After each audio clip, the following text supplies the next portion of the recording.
A badge of honor. Police officers and first responders wear badges to let their communities know they are here to protect and serve. But that's not how it feels today, and the stress of the job is taking its toll, taking lives through suicide and post-traumatic stress injury. A Badge of Honor podcast features the cast of the same name, Sam Horwitz and John Salerno. Sam, John, and the team offer the first responders workshops through their critical incident stress management teams and mental health liaisons to offer state-certified T-COLE credit programs that save lives. It's time to smash through the stigma. It's time to heal from your injury, and it's time to back our blue. Welcome to A Badge of Honor podcast. Here are your hosts, Sam Horwitz and John Salerno. Hey, welcome to A Badge of Honor podcast with John and Sam, powered by the OBBM network.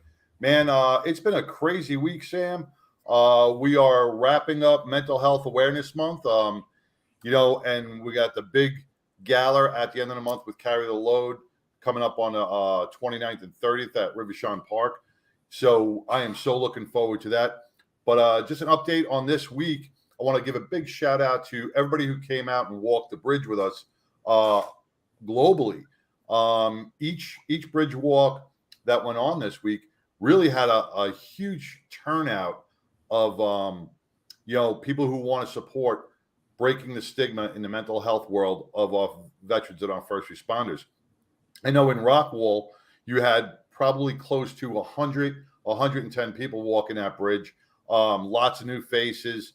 And then we had over in Fort Worth, we had probably about 40, 45. And Manchester, England, who just started this month, God bless you guys. You had a beautiful turnout with many of different groups in your area, London, England. And there's going to be another UK walk starting just outside of Stevenage very soon with the Masons group. A lot of Masons are going to get involved, and they're going to help walk the bridge over. So we'll have 3 in England. Now we have 3 here in Texas. We have the Fort Worth, Rockwall, and Waco. Waco walked the bridge as well. So God bless all you guys. Tonight, Montana is walking the bridge. So go to walkthebridge.org and really try to be a part of this. It's an uplifting, get off the couch type of thing once a month. So God bless. Yeah, it was a phenomenal to just see everybody out there, and being that it's Mental Health Awareness Month, leading right into Carry the Load over Memorial Day weekend.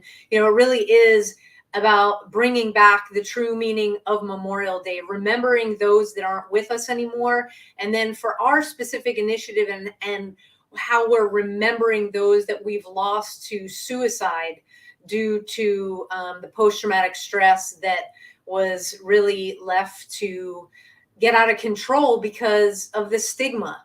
People didn't want to come forward. And so Walk the Bridge gives family members and friends of those that we've lost the ability to come out and remember their loved one the way that they lived, not how they died. And so go to walkthebridge.org for more. And you know what else I wanted to say, and it's kind of the perfect segue to bring in our guest, is that when we're there and we're thinking about the activity of walking, like we're taking steps forward, we're moving while we're remembering, we're moving towards healing. While we may be experiencing something trauma related, we're moving forward towards healing, and we're not doing it by ourselves. So we're able to use Walk the Bridge to grow from it. And the term people may have heard, post-traumatic growth. And that is what tonight's podcast is all about. We have got the amazing Stephen Brush. He is the director of the Warrior PATHH program that is out at Eagle Oak Retreat in Italy, Texas. We are all nonprofit partners in Carry the Load, all working in the same space to help and heal our warriors, our veterans, and our first responders. Stephen, welcome to the podcast. Welcome. Yes, welcome. Hey, thank you both. An honor to be on here. The guests that you've had on here have been amazing as I went back through your all's podcast. So to sit in the seat, represent not only Eagle Oak Retreat, but be a representative of the Warrior PATHH team which is across the nation at this point. We're the 10th location. It truly is an honor to be able to sit here and talk about this program with you guys. So I look forward to this conversation. Well, that's fantastic. Please tell everybody watching and listening about your incredible background. Well, I appreciate that. And for those listening, I'm going to go into more of an extended introduction because I think it really lays the foundation of what this program is. This program is a peer-to-peer based training program. And I really want to make my ties back to, although I come from a military background and a contracting background, I think there's a lot of similarities. I know there's a lot of similarities in our trauma from law enforcement, firefighters, first responders, nurses. We all struggle in very similar ways, and the path up and out of that to a state of thriving is all kind of the same. So thank you for the opportunity to sit with you all. So my name is Stephen Brush. I'm 31 years old. I've been married for about 12 years, been with my wife for 15. We met in high school. We got two amazing kids. McKaylee, she's almost 12. My son, Grant, 10 years old. And we live out near San Antonio in New Braunfels, just outside San Antonio, about 3 hours away. And Sam, I'll say the locals here in Italy will be proud because you said it right. It's not Italy, it's Italy. They'll make sure to remind you. We're It's here Italy. in It's Texas. Italy. Yeah, right. That's the New York in him, little Italy. No, it's Italy. I was corrected the first time too. Italy. Absolutely. And important to note, it's only about 45 minutes south of Dallas. I mean, I've driven from the Dallas Police Headquarters back down here. I think it took me about 15 minutes. So really just in the Dallas-Fort Worth Metroplex's backyard. But as this program moves forward, I know it's going to service the entire state of Texas. So it's super amazing location. But so my story, I'll start back briefly to childhood because that's where most of ours do start as we find through this research. And I would say that most importantly, I come from a family of service. My grandfather served as a police officer and a detective for 35 years out of Columbus, Ohio.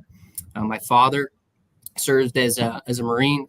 He retired as a colonel, 26 years in the Marine Corps. And so I grew up as a military brat with your traditional moving every couple of years and the strain on the family. I remember being in 5th grade, walking into class and watching 9/11 happen. And I know Sam's connection and y'all's connection to that. So that was a huge impact on my life. My dad was already out in Africa doing some training for about 6 months and was immediately taken over to Kuwait, worked with some very amazing generals and was instrumental in the invasion of Iraq. But what that did to me as a child is I grew up as the middle child, an older sister, younger brother, really had to put on that rucksack and start carrying pieces of my family while my father was deployed. And I think that played a huge part in my story. So if you fast forward as I worked through that, by the time I was finishing high school, I knew I wanted to serve in the Marine Corps. I didn't know what capacity, but growing up in a military family, in the Marine Corps family specifically, I kind of necked that down to wanting to be a recon Marine. So I joined the Marine Corps. All right, let me back up. I was living in California at the time. My father retired my junior year of high school, and I moved out here for my senior year of high school. Went to Fossil Ridge High School in Keller, Texas, where I graduated in 2009 and met my wife. So I went to the Marine Corps in 2009 with the goal of becoming a reconnaissance Marine, and made it through the entire pipeline. Went to boot camp, infantry training, pre-recon training, went to recon training, and then was sent out to 3rd Recon Battalion in Okinawa, Japan, which I had the fortune to join Force Recon Company 3MEF at the age of 19. I didn't know what my future really held at that point. I was definitely one of, if not the youngest man out there on a very small unit. Started my school pipeline, went to Army Airborne, military free fall, and on my return, 3rd Recon was selected to go to Sangin,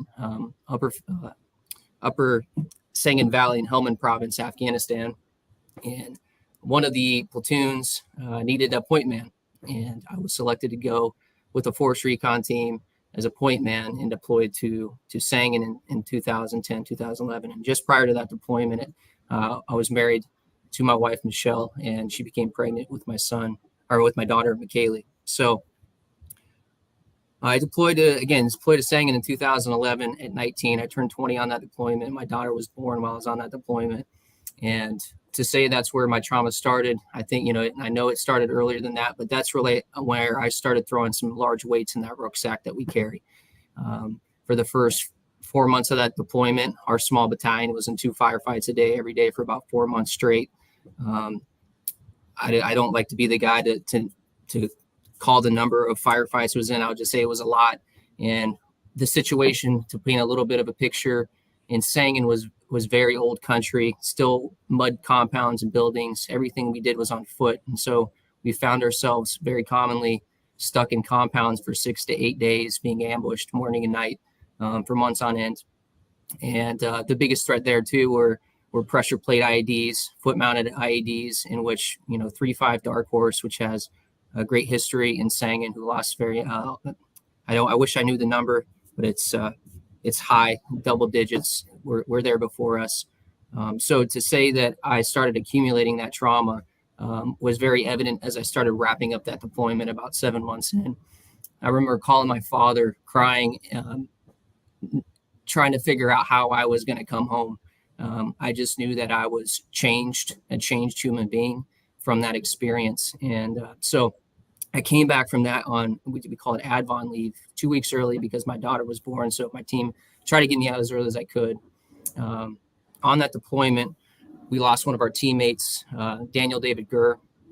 And right as I was leaving, we lost another guy from our platoon and that I wasn't there for, which really made an impact on me through everything we had been through. But I say that all to say I came home to a brand new wife, a newborn baby, and about a week removed from that experience in Sangen. And to say that I did not know how to cope and be the husband and father really doesn't do it any justice at all. I was angry, upset, and really felt like I was living in an alternate reality. I couldn't really comprehend what it was that I had just experienced. And everybody that came back with me felt that same way. So I went back to Okinawa, spent some more time out there, ended up going and getting transferred to First Force Recon, where I picked up the rank of sergeant. And that would put me in about 2012, where my son was born. And I was coming up on my reenlistment terms, and twofold, I just felt like I wasn't getting the help I needed. And in that first week that I went to First Force, I had a very close friend of mine that I had been through the pipeline with take his own life. Shortly after going and seeing a doctor and being prescribed medication. And I say that to say I'm not some anti-medication guy. Just in my story at that age and where I was at, it really scared me because I knew who he was up until that point. And unfortunately, we hear these stories too many times. So immediately in my story, I checked that box and said, I will not do that because that scared me. And at that same time, I was reaching out to mental health professionals for counseling within the bases and off bases to truly try to flesh out what happened to me. And the negative experience started taking place. One of the first times that really stands out to me was I was sitting across from a counselor who started crying, listening to my story. And I felt like I was burdening them with my trauma. And so it really pushed me away from that, which started my journey out of the Marine Corps at the age of 21 with a small family, really feeling like I had nowhere to turn and that I didn't have answers and that I was kind of stuck living as a diminished version of myself because of what I had just experienced and been through, which was very troubling to me. And in that process, losing a couple more guys in our community to suicide. So knowing that I had to kind of just forge forward, I got out of the Marine Corps in 2013 and started my journey on the life outside. And I went straight into the oil field for about 2 years. And I was just running from my trauma. I used my coping mechanism was work. I worked about 90 hours a week, as much work as I could put in front of myself, knowing that I had success with the foundation and the blueprint that made me a Force Reconnaissance Marine. I had success in the oil field, but I couldn't have success in my home when I walked in the door. I could do everything right outside. Guys, sorry to interrupt, Stephen, but we are listening to an incredibly powerful story all about Stephen Brush. He's a director of the Warrior Path program out at Eagle Oak Retreat. We will be right back after this first. Stay tuned, everybody. We got a lot more to come. Move freely, America, without medical restrictions or penalty. Without medical freedom legislation in place, our rights and freedoms are one vote away from being dissolved. Move freely, America, with one voice, without fear of retribution, achieving a common goal, medical freedom. We the people make our voices heard by connecting with state legislators and engaging a constitutionally compliant medical Bill of Rights for all citizens. Individually, change is improbable, but as an aggregate, attainable. It's time to act with one voice. My voice. And my voice. And my voice. And my voice. To protect our freedom, creating one voice that cannot be ignored. This requires your voice, too. Move Freely America. Go to movefreelyamerica.org to find a chapter near you. Plug in, donate, and help our legislators defend our God-given rights under the Constitution. Move Freely America. My voice. And my voice. And together with your voice, we're one voice that cannot be ignored. Donate today. MoveFreelyAmerica.org. Hey, welcome back to a Badge of Honor podcast with John and Stam. We are listening to an amazing story with Stephen Brush of Warrior Path. Stephen, your story almost reads like an action movie. You know, the way you the things that you've gone through.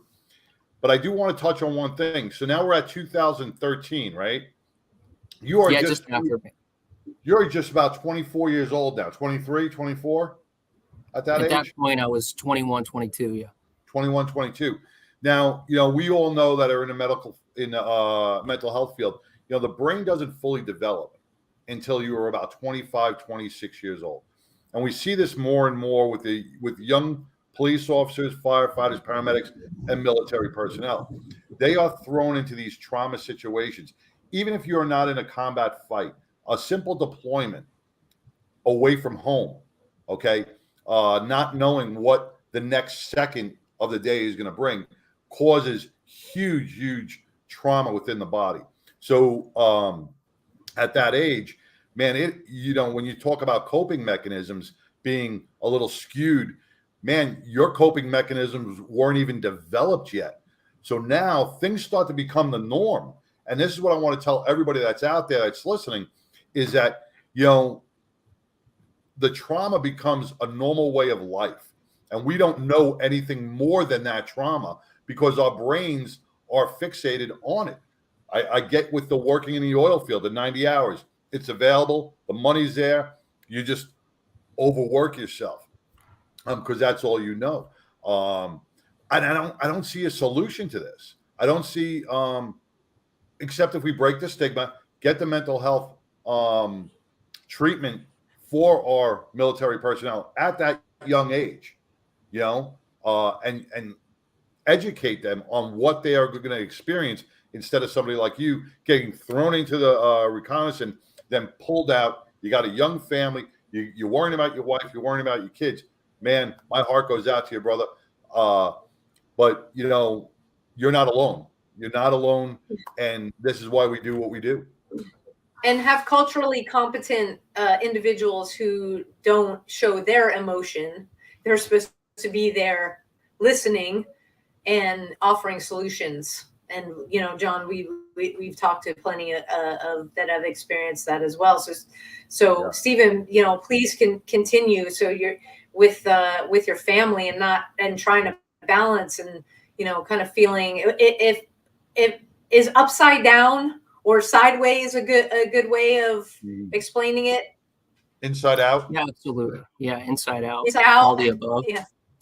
Yeah. And I think the important thing to feel, and I say all this because I know there may be somebody listening that hears these connections as I go through this story. But all the above. And it was mainly when I would walk back in my house that I felt like a failure to my wife and to my kids, that I couldn't be present with them mentally, physically, emotionally.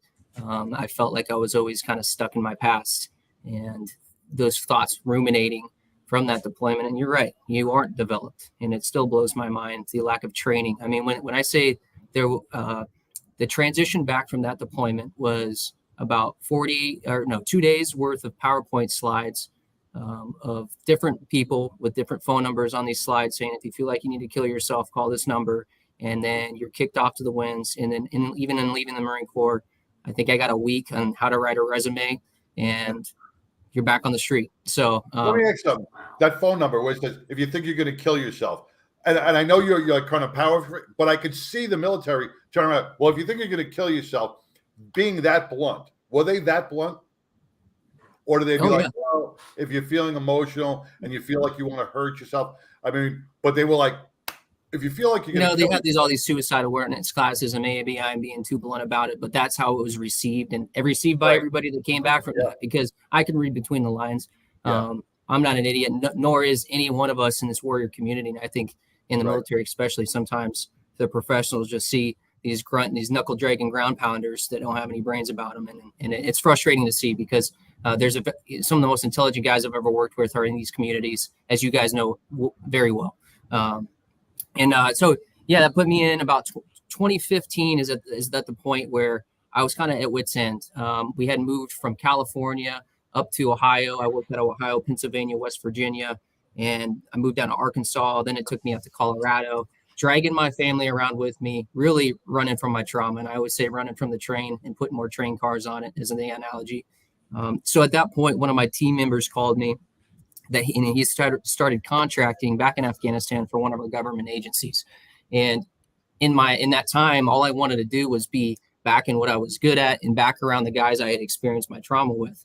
And at that time, definitely thought that was the best choice. So I went through the selection process with this agency, and I found myself in 2015 back over in Afghanistan. And so I spent between 2015 and 2018, 5 more deployments to Afghanistan.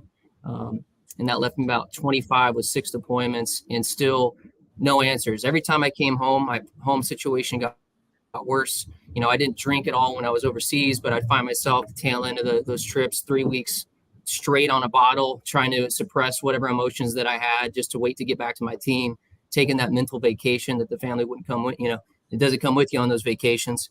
Because the problem wasn't truly addressed. And any time that I would try to reach out, the VA system speaks for itself. I know there's great people within the VA, and so I'm not here to trash the VA, but in the couple experiences I had, when you're struggling that deeply, and I say struggling, I say skull dragging rock bottom, which is a sniper term, just dragging your face across the dirt. Anytime there's just even one thing wrong with what you're trying to do to go get help, it turns you away from help. And I think we see that all the time in our communities too. So through these trips, I would try to connect with counselors, try to go to the VA, and I was just turned off by everything that I encountered. I just never felt like there was a place to truly set my ruck down without either giving my trauma to somebody else, or more importantly, that my trauma was actually even understood from the person that was sitting across the chair from me. Well, this got to the point where I was running, I would say at that point, for at least 6 years, with this feeling, this overwhelming depression. And I will speak to this, depression that I would not wish on my worst enemy. And I mean that when I say it. And that's what we hear from a lot of people that come through this program. So you're not alone. And for those out there listening, you're not alone. You're not crazy. There's nothing wrong with you. You're stuck in symptoms, and it's about training. And that's what this training program's here for. So, but I got to the point where I was ready to take my own life. I saw my buddies do it. And I got to the point where it just made sense. I could not imagine living another 50 years in that mind and body that I was living in. And so I did what most of us do, and I started pushing the people the closest away from me. So we had moved, I finished my contract overseas. I took a job up in Oregon. At the time, I was working at a tactical training facility that uses, the simulators to work through situations. And I worked with the Portland Police Department, and had a staff of all military and first responders. So I thought that was the answer. I was always seeking these outside answers to fix the internal problems. And as we know, material solutions don't fix the internal issues. So I was working there, and I started pushing everybody away. Stopped talking to my parents for a couple years. All my close friends, I just stopped answering texts. I didn't have any family there or friends really, except for the people that I worked with, but I never shared my trauma with them. They didn't know. I showed up to work. I was the Force Recon Marine that was there to lead everybody and stand with my shoulders back and tall and strong. But inside I was dying. And it got to the point where my anger in my house that came out as anger, came out as rage in moments. And I'll just speak to that. I mean, what did that look like? Well, I would come home from a day's work, carrying this weight, carrying this full rucksack that I've never been able to set down. And yeah, it would come out as anger with my wife, anger with my kids, and then frustrated judging myself for the anger that I had at them when they're only there to support me, and which would result in some self-medication. Oh man, what am I doing? I'll go isolate, throw back a bunch of beer, and numb myself until I got to wake up in the morning and do it all over again. And I just hated living in that body. I hated doing that to my family. So I ended up buying my wife and kids plane tickets, sent them out of the house the next day to put myself in a position to take my own life. Yeah, and I went through with this process. I went to work one day, had it planned out. I just got this new pistol, and some of the instructors that were working for me were allowed to go show it to customers. So right before I left, I went and used the restroom, came back, grabbed my pistol on my desk, went in my car, went to the YMCA parking lot, put it at my head and pulled the trigger, and it didn't go off. And I come to find out in that short time that I was using the restroom, one of my instructors came, grabbed it and cleared it out and showed it to one of the customers. But I remember sitting there in my car and really just angry, just, obviously a whole lot of emotion sitting there and just thinking about all the lives of my brothers that took their own life and that I had a second chance, but I just didn't know where to turn. And so somebody that worked with actually in Mission 22, based out of Oregon, was one of the students that I was teaching, privately instructing and shooting, and saw the hurt in me and looked me in the eye one day and said, "Hey, have you ever heard of Warrior Path?" And again, this is in 2018, so almost 5 years ago. It was when about a year after they opened their second location in Arizona, and I hadn't heard about it. I was definitely hesitant, but I kind of made an oath to myself, the wrong oath, but I'll give something one shot.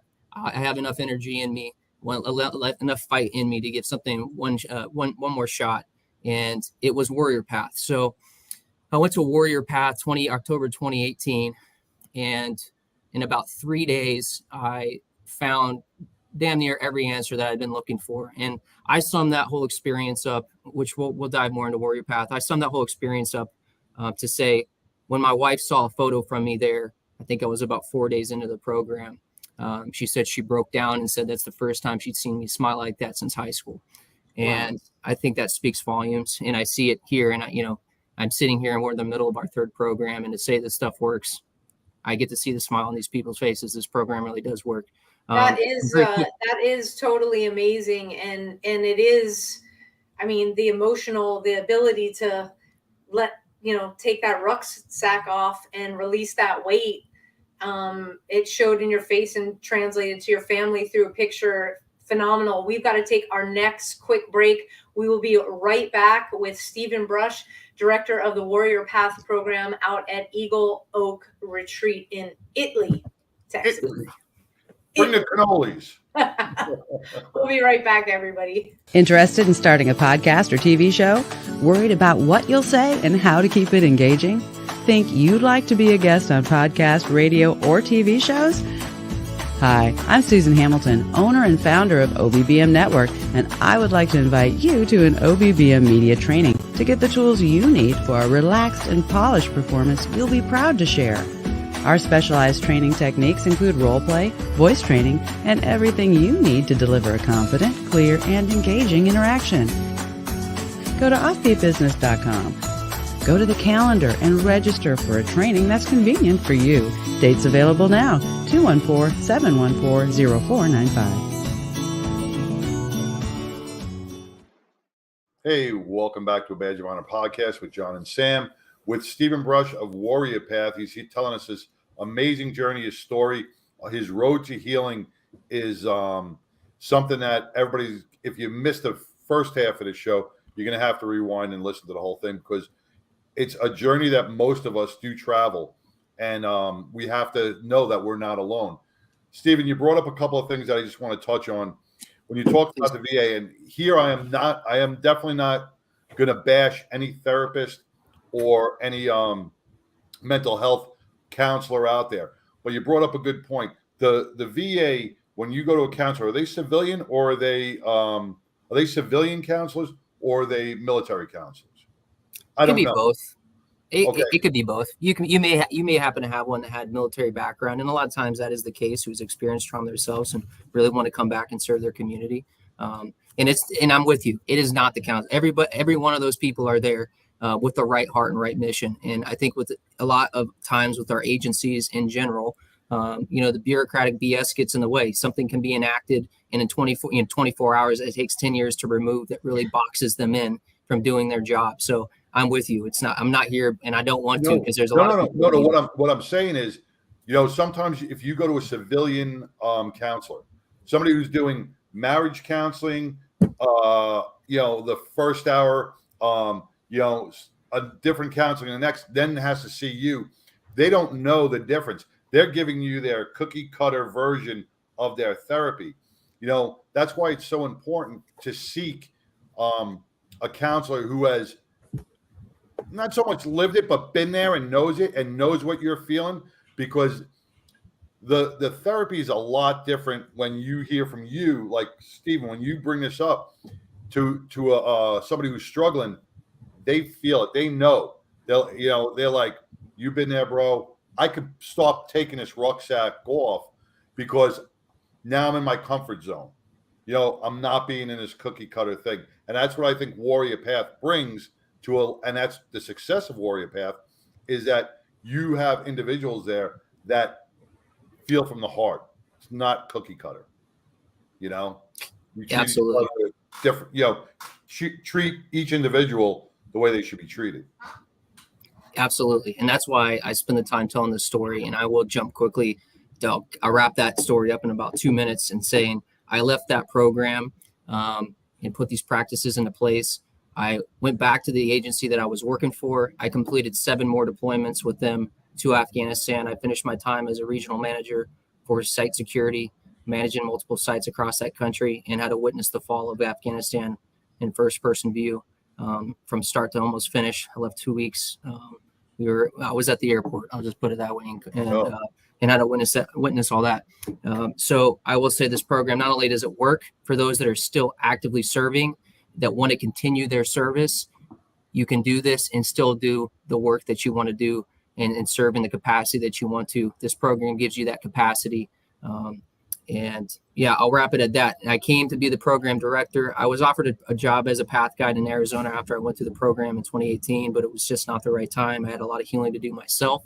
And so when Afghanistan ended, I reached back out to the path guide, who's now the director of the Boulder Crest Institute, Greg Morin, who has an amazing leadership story, was a pit crew coach for Jimmy Johnson's pit crew team for all his winning years, just an amazing human being. And they told me, hey, we're actually opening up our first location in the state of Texas. And now I'm sitting in front of you all. But I do want to hit that point that you brought up. And listen, when people are struggling, all they're looking for is tools. And that's a word I hear thrown around all the time. And that's the vocabulary that we immediately remove from people when they show up here is, listen, where do you keep tools? In your toolbox. Where's your toolbox? Probably in your garage. And when do you go grab a tool? When something's broken. And at that point, it's too late. Warrior Path teaches you practices, daily practices, to implement into your life, to give yourself the ability to regulate that nervous system that's dysfunctional, dysregulated. So you have the chance to respond to life and not react to it.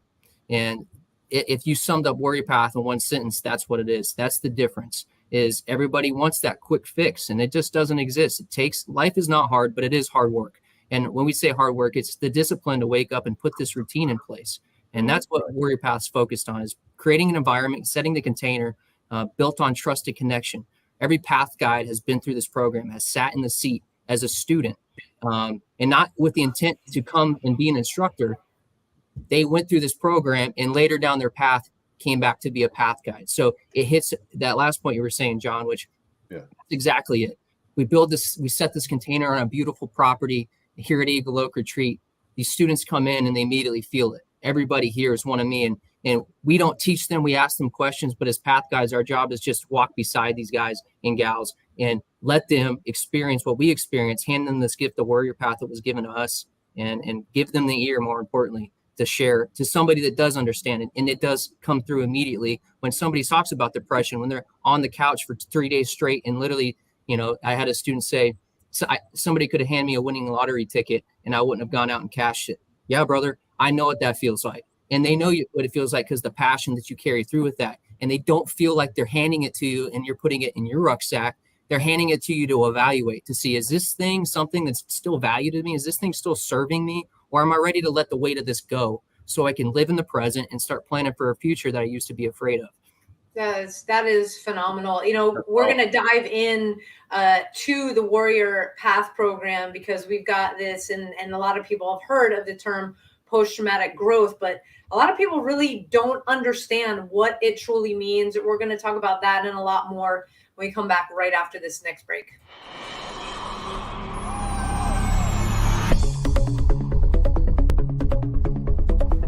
Hi, welcome to Heroes in Action. I'm Ray Amanat, founder and creator of this training system. I originally made it so that everyone can train for free. We have programs for kids, for women, families, and businesses. I'm an author, speaker, and educator on everything that has to do with violence and bullying prevention education. If you'd like more information about who we are and what our programs are, please go to our website at heroesinaction.us, or give me a call if you have any questions at 727-314-2534. We hope to see you here to train. Hey, welcome back to a Badge of Honor podcast with John and Sam. We are talking to Stephen Brush of Warrior Path.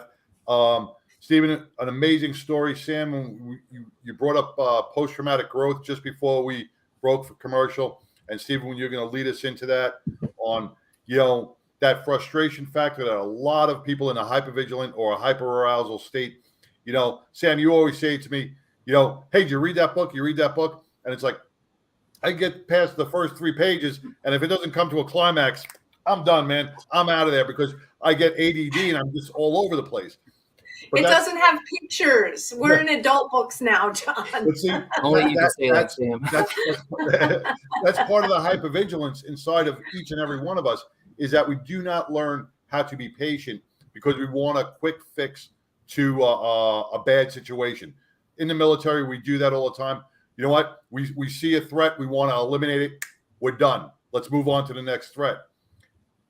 When we go through our healing process, we have to be able to stop, breathe, and take our time and walk the journey slowly, because that's the only way we're going to heal our wounds correctly so they don't return. Yeah, absolutely. You got the on-off switch. And unfortunately, we take that on-off switch home with us. And we're either amped or we're numb.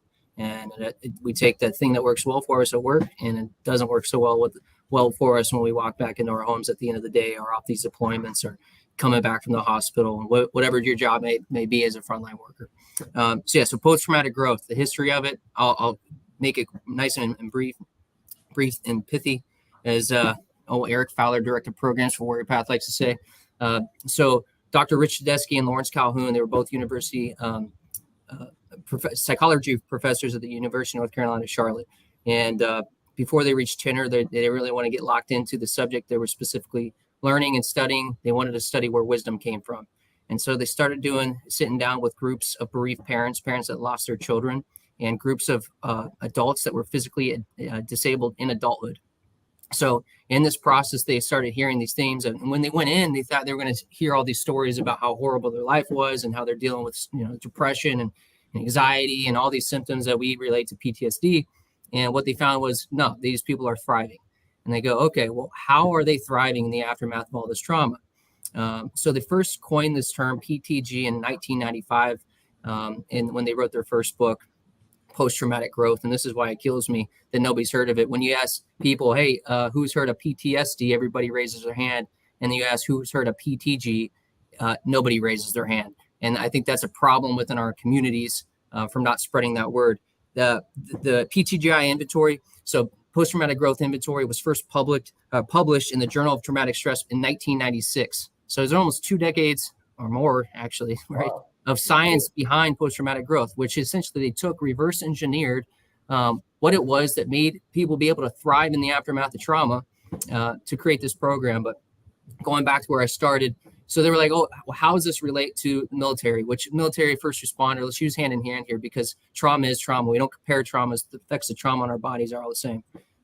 So they started looking at the survivors of the Hanoi Hilton. That's where Senator McCain was locked up at prison camp in North Vietnam.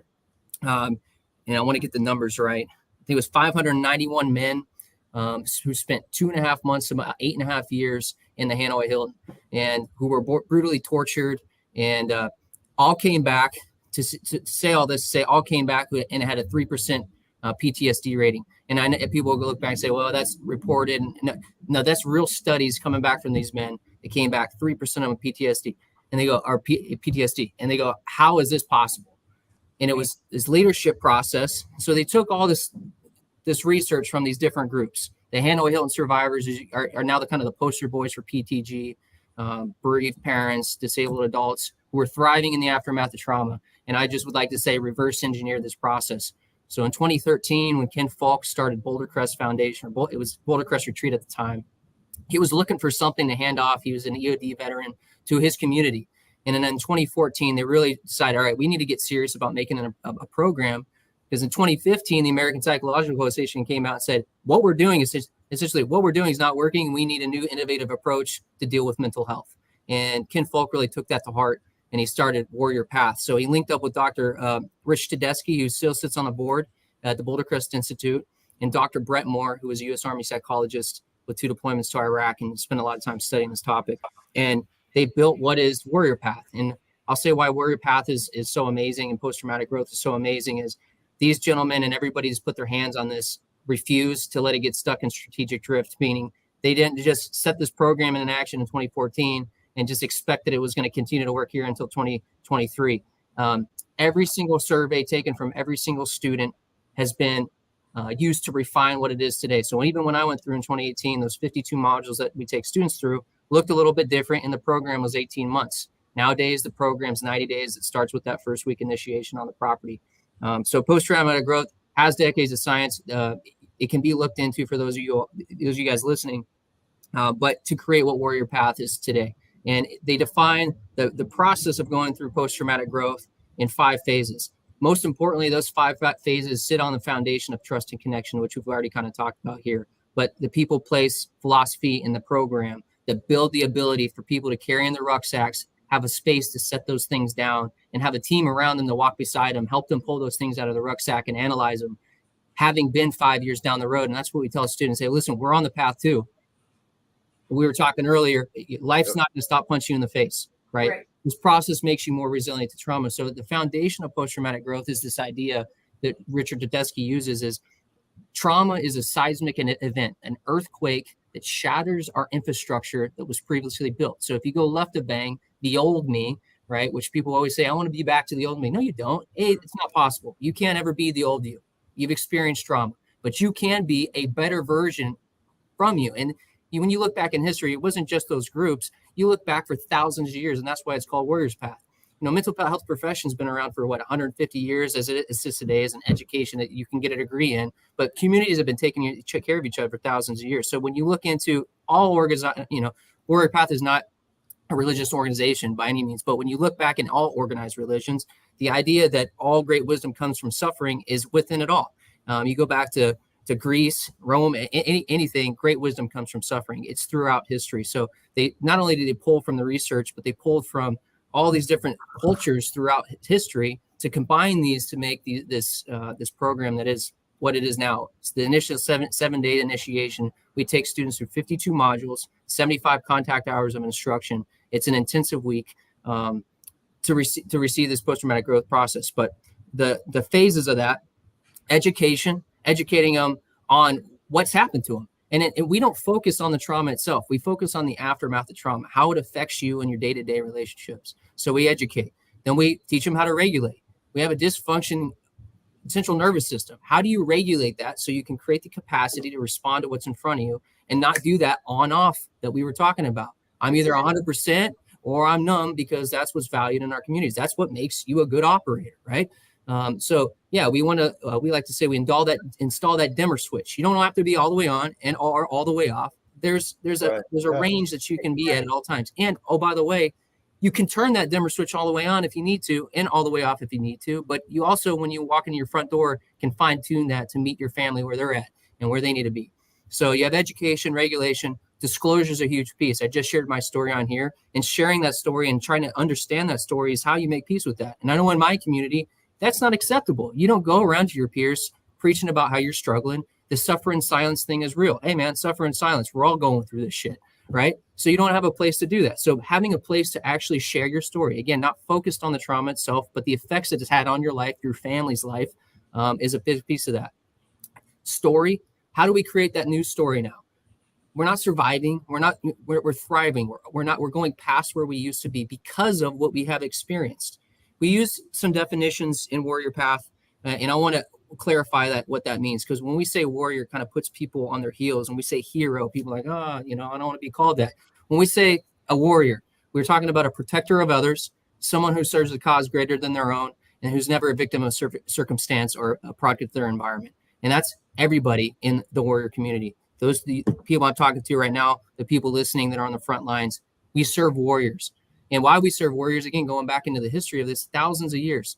Thucydides, who was known to be one of the first war historians, he says this: we must remember that one man is much the same as another, and that he is best who is trained in the severest of schools. And when we talk about the severest of schools, it's the severest of life experiences. And to take on to that, when we say hero, we're talking about an ordinary person who survives extraordinary experiences and comes back and share those important truths about life to enrich the lives of others. And that's what being a path guide is when we teach this program. So in that story piece, it is creating that new story, one that is connected to themselves, and then concentric rings connected to their family, their community, and back to their country. So then they can go to the final phase, which is serve. So education, regulation, disclosure, story, and service. And so that's on the front end. That's how these 52 modules are built out throughout the week. Everything we do is with intention. Students don't have their phones through the week. They don't have a schedule. We want them to be where their feet are at for the first time in a long time and be able to fully engage in each activity, which is a requirement coming through the program. You sign on saying, I am going to fully engage in everything you put me through. And then on the back end of that, through the week, we take them to those 52 modules, 75 contact hours of instruction, and then 90 days of the program's 90 days. So 83 days after the program, we continue with them on a private social network set up by Boulder Crest called My Path. They got a private team room to interact amongst the team now that they form these new bonds. And then we have 5 team calls of instruction, 5 team calls together with the teams and the path guides. Every single day, they have something to knock out, about 10 minutes a day, reminding them of things they used during that seven-day initiation. And then 4 surveys throughout that process, so we can capture the data to refine not only the program so it can remain effective into the future, but to get the statistics that I'll get to here in a second. Again, empirically based evidence that this stuff works. It's not anecdotal. It's not just, hey, man, I'm feeling better. Like a lot of programs we were talking about earlier. We call them the catch and release programs. Hey, come here, you feel good, you go home, and you can't implement because they're a tool. It's not a daily practice. It's 52 to 58% reduction in PTSD symptoms coming out of this program, reduction in anxiety, reduction in depression, increase in PTGI index. And when we say the PTGI index, what we see is when we call the PTG domains, where we see people have an improvement in their life, taking quotes taken from people that have been through this process, experiencing new possibilities in their life, deeper relationships, appreciation for life, personal strength, and spiritual and existential change. And we say spiritual, it could mean religious if you're a religious human being. If not, it's literally talking about your existence, being back into a space comfortable in your skin and under a new understanding of your existence on this planet. And I know I'm throwing a lot at you just because I see the time ticking, and I really want to make sure I get information out there to the people, because unfortunately, as of right now, PTG, and I truly believe, you can tell I'm passionate about this program. I truly believe this program will be all over the country here as time goes on. This thing started with one location in 2014. They had the second one in 2017, and we just opened up the first location in Texas, the 10th location, partner location of Boulder Crest, and now we have it in the state of Texas, which I'm super proud of. That's amazing. And I put up for everybody that's listening, eagleoakretreat.org is where you can go to find out more. The application is on there. We got, just in this last minute, just talk real briefly, Stephen, why the application is the way it is and why it's important. Yeah, I'll talk to a couple of things. Right now, Eagle Oak Retreat literally broke ground on construction a year ago, and now we're in our 3rd program on this property. It's 14,000 total square feet of property. What this family has been able to do, and us as a team together to push forward in the support from the local community, has been amazing. Right now, we're running one team, one program a month, so it's 12 programs. We run separate cohorts for females and males. So this year in total, we've already ran our first male and female program. We're on a male program right now. We'll run 3 female programs a year. Next year, same thing, 3, and the rest will be male. And there's 8 people per class. So that's what that grant allows us to serve. So if you're wanting to apply to the program, if you go to the Boulder Crest website, when you look up Warrior Path, Boulder Crest itself, if you apply through them, it's good. The application is going to go there. If you want to ensure, if you're from Texas and you want to ensure you come to this Texas location that's in your backyard, and as we start building this community of alumni here, these path guides, these expert guides here in the community, go to the website, eagleoakretreat.org. You go to Warrior Path link and click the application that applies to you. There's a veterans application and a first responder application. When you send that application, and it comes directly to our Path Guide team, it comes to my email, actually. And so the reason that it's so long is because we have to take the time to understand there's very few seats in here, and it's not something that we're just pulling people in and pushing them out the other side. That's why this program's different. We've had to take the time to understand who you are. So if you apply to us, we're going to take the time to read that. We sit down and read through your entire application, and we'll communicate back to you for proof of service. So that just could be your badge. That could be your cert that you graduated from Fire Academy, or your DD-214 if you're in the military. And once we get that back, we sit down on almost like we're doing here on a Zoom interview with you, and we read through your application to see where you're at right now, because we want to make sure that this program is a good fit for you right now. And what we're really looking for is somebody that's in that struggle, but is ready and eager to make change. It's not you have to want to make the change in yourself. And we put a lot of time and resources as a team to lay into 8 people that show up once a month. We have a full-time path team that prepares for those people. So we want to make sure that people we're putting the seats in the right spot to do that. That's why the application is so long. And also, a requirement of the program is to do 4 surveys throughout that time. This program does not cost you anything, right? So that's why we are very specific on who we choose to bring in this course. Somebody that's ready to make change in their life, sees they need change in their life. And yes, it is a long application. It may take you 20, 30 minutes. It's not horrible, but we want to see you have to take the step to want to change. And if that step is, how serious are you? You got to sit down and take that 20 to 30 minutes to fill out the application. If you're not going to do that, I can't expect that you're going to leave this program and do what we need you to do for the follow-on and have the discipline to do that every single day. So I know it's hard when you're struggling, but if you're looking for something that works, the application link's on the Eagle Oak Retreat website. So I hope if that didn't answer your question, let me. No, that totally answered. That's where we gotta unfortunately leave it because of time, folks. Visit eagleoakretreat.org.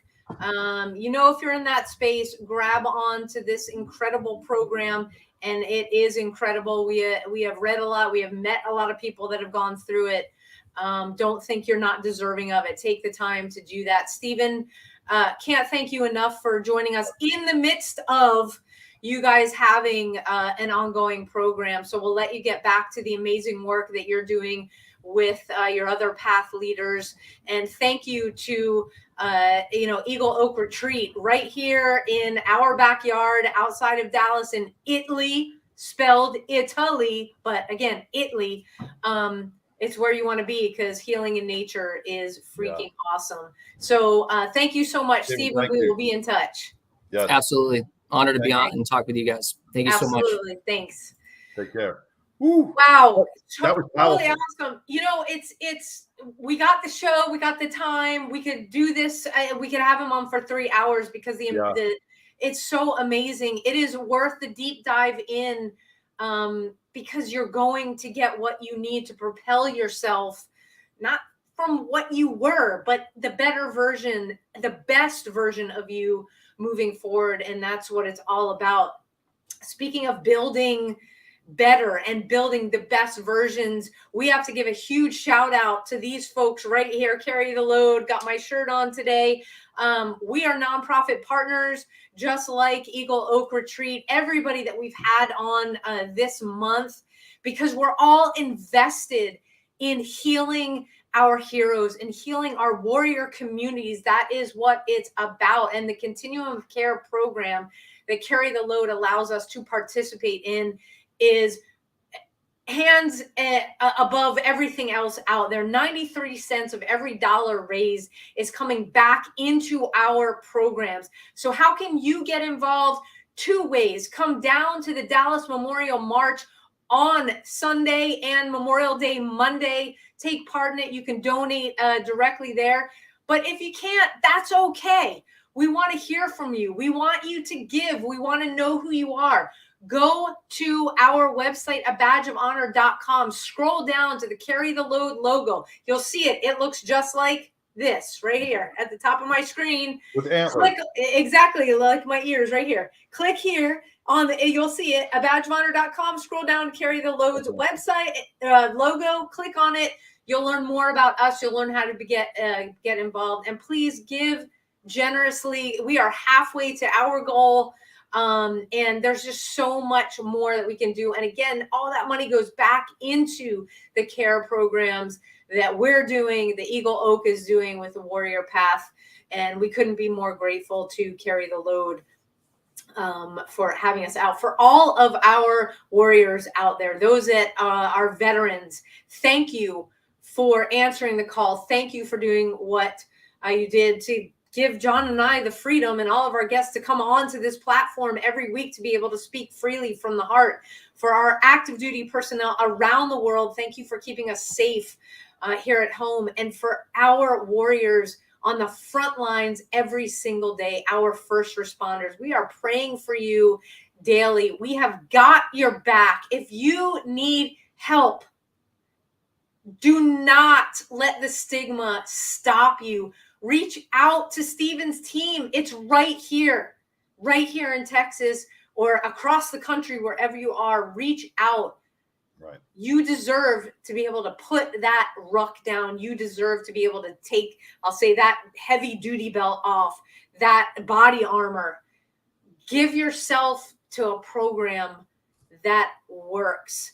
God bless you. Check out our website again. We have got PTSD 911. If you want to know, if you're watching this and you're a member of the public, you want to know what our first responders go through and how you can support, check out again our website. You can get tickets June 24th here in right up the street here in Garland, Texas. We're premiering that movie. Come on out. It's a huge fundraiser evening event. Starts at 5:30. If you're a first responder, daggone it, you need to be there. Your butt's in the seats. Bring your families. Let's bridge that understanding. Let's do it together. So again, thank you so much for tuning in tonight. John, take us home. Man, if there's one thing I can take out of this whole thing, which really hit me hard, was the post-traumatic growth. You know what? Learn what post-traumatic growth is and share it with one person this week and let them pass it on, because it's horrible that it was developed in 1996 and that we're just learning about it now. So, you know what? Let's just pass that one thing on to everybody. Post-traumatic growth. Share it with somebody and let them pass it on. That ripple effect will have a huge making a difference outcome if we all do that same thing. Great last words, John. And you will find us going live next Monday. It is Memorial Day, but we will still be live all throughout the day down in Dallas. We'll also have a show on as well. So lots of love and prayers out to everybody. Join us next week. Thanks for tonight. Peace. Bye. A Badge of Honor podcast is produced for the OBBM Network podcast and protected under copyright law. For content permissions, please submit your request to abadgeofhonor.com on the content page. For OBBM Network programming information, please call 214-714-0495 today.